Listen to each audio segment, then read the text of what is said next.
Bonsoir, c'est le Weasel News. Actuellement, un sujet un petit peu délicat à aborder. Oui, car il s'agit du sujet des élections. Les élections approchant pour un futur gouverneur. Je lis sur mes fiches qu'un micro-trottoir aurait eu lieu avec moi, ici présent, votre présentateur journaliste préféré, Sergei Lavidou, et Ezekiel Brook, ni plus ni moins. Je vous laisse à vos images. Alors bonjour messieurs, dames.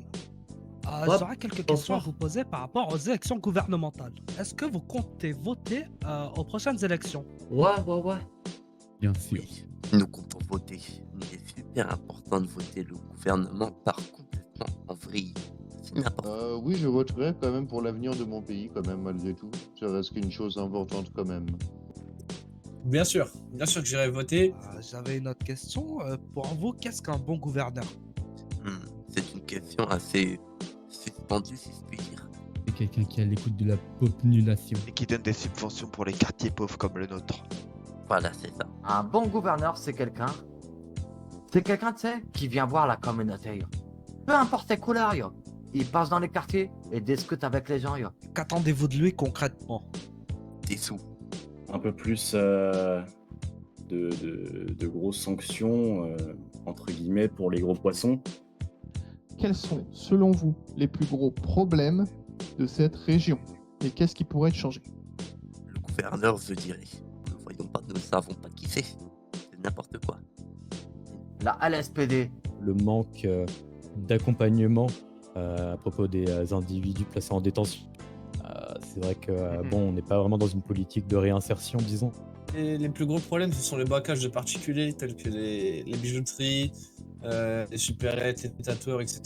Ça va vraiment être les groupes illégaux. Évidemment, la drogue, qui va amener des tensions entre tous les groupes, donc qui va mettre en danger les forces de l'ordre et les civils. Je trouve qu'il y a beaucoup de délinquance, et puis j'aimerais qu'il y ait plus de sécurité en ville, quoi, quand même. Plus de sécurité. Vous vous sentez pas en sécurité dans nos quartiers? Ah non, je me sens pas du tout en sécurité, quoi.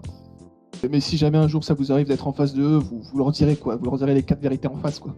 Oui. Je vais essayer de pas crier. Et là j'ai une question, après ça va paraître un petit peu soudain. Est-ce que vous vous sentez, attends, je vais bien insister, est-ce que vous vous sentez écouté par les forces de l'ordre actuellement? Oui, fortement. Oui, on se sent écouté. Ah oui, ça c'est vrai. Pour nous, quand on les appelle, ils répondent tout le l'écoute temps au téléphone. Enfin, l'écoute est là, quoi, hein, oui. Avez-vous le sentiment que votre voix compte dans les décisions politiques? Malheureusement, j'ai tendance à dire que non. On se sent parfois un petit peu délaissé. Bah écoutez, je pense que ma voix, oui, est quand même assez écoutée. En tant qu'état-major au sein de la BCSO, on va avoir des discussions avec certains gouverneurs, certains présidents, qui vont pouvoir être écoutés un petit peu plus que d'autres. Non, je sens pas les plus écoutés. Dernière petite question.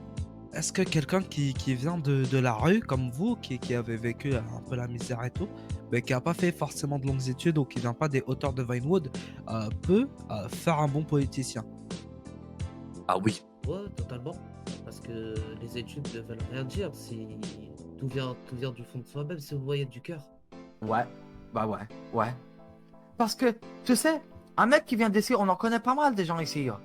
Ils sont là pour aider les gens, tu vois. Écoutez, moi j'ai toujours dit que voter, c'est décider qui va décider pour vous. Et c'est les faits, c'est réel. Et c'est pour ça qu'on vote.